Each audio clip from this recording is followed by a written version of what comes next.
Grabe naman yun. Grabe naman, that's bad. We feel so bad about it.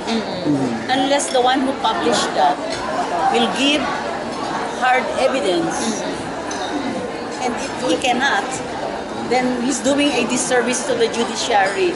He's putting down to the judiciary without good reason. So if he really has any evidence about it, then bring it out. So the Supreme Court can take action in that.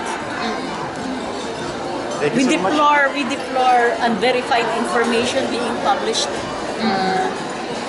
especially before a case is decided, because it may be being used to sway the justices one way or the other.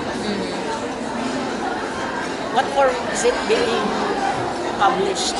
For what reason? Is there a good reason to publish that before the decision is rendered? Or is the publication trying to influence the judgment of the court? So, meron bang balak yung court na Motopropyo? sino nag-publish? No, it should come out. It should come out and present evidence.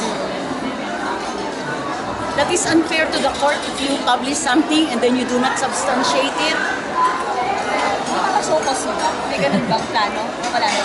Well, we've been busy with writing our opinion.